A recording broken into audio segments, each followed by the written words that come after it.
রাজশাহীর লিচু এবং দিনাজপুরের লিচু সম্পর্কে আপনাদের ভালো আইডিয়া থাকার কথা। কারণ লিচুর সিজনে কি পরিমাণ যে লিচুর চাহিদা হয় সেটা আমার থেকে আপনারাও ভালো জানেন।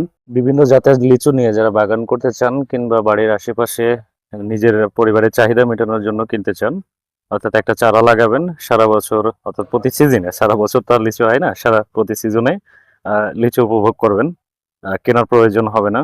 ভালো লিচু দিয়েন বা এর থেকে একটু ভালো হয়, পচে গেল, নষ্ট হয়ে গেল, এগুলা কাহিনী আর করা লাগবে না বিভিন্ন মানুষের থেকে যে এটা টক হবে না মিষ্টি হবে, এটা কেমন।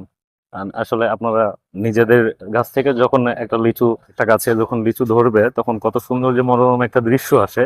তো যারা লিচুর বাগান দেখেন নাই তারা বলতে পারবেন না। তো একটা লিচুর গাছ যদি বাড়ির আঙ্গিনায় কিংবা বাড়ির আশেপাশে আপনি রোপণ করে রাখেন, তো ছায়া একটা বিষয় হচ্ছে পরিবারের প্রয়োজন মেটানোর জন্য, এবং সেখান থেকে আবার গাছটিগুলো যখন বড় হয়ে যাবে তখন আবার বিক্রির জন্য বিক্রি করে সেখান থেকে টাকা ইনকাম করতে পারবেন। তো একদিকে আপনারা খেতে পারবেন, আরেকদিকে হচ্ছে সেখান থেকে বিক্রি করে কিছুটা আয় করতে পারবেন। আর যারা বাগানের জন্য বাগান বাগান করবেন তাদের এই হিসাবটা একটু অন্যরকম। তারা বাগানের জন্য নেবেন, অর্থাৎ বাগানের জন্য লিচুর গাছ নেওয়া হচ্ছে সর্বোচ্চ একটা কঠিন বিষয়।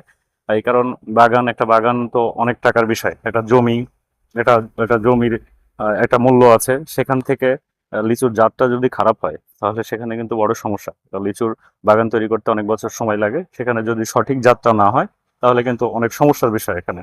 তো যারা সঠিক জাতের লিচু গাছ নিয়ে বাগান করতে চায়, তারা আমাদের সাথে যোগাযোগ করতে পারেন, অথবা আপনার বিশ্বস্ত কোনো নার্সারি থেকে আমার একটা পরামর্শ থাকবে, অত্যন্ত বিশ্বস্ত, তথা যারা আপনাকে ঠকাতে হাজারবার ভাববে এরকম কোনো বিশ্বস্ত নার্সারি থেকে আপনারা এই লিচুর চারা সংগ্রহ করবেন।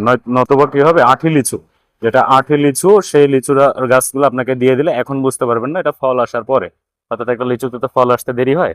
তো ফল আসতে আসতে অনেক 2-4 বছর যখন সময় লেগে যাবে, তখন যখন আঁটি লিচু আসবে তখন আপনার খারাপ লাগবে এবং সেখান থেকে আপনার ক্ষতিগ্রস্ত হবেন। এখানে একটা আঁটি লিচুর দাম আর বোম্বাই বলেন, মুজাফফর বলেন আর চায়না থ্রি লিচুর দামের মধ্যে অনেক পার্থক্য আছে, চাহিদার আরো অনেক পার্থক্য আছে।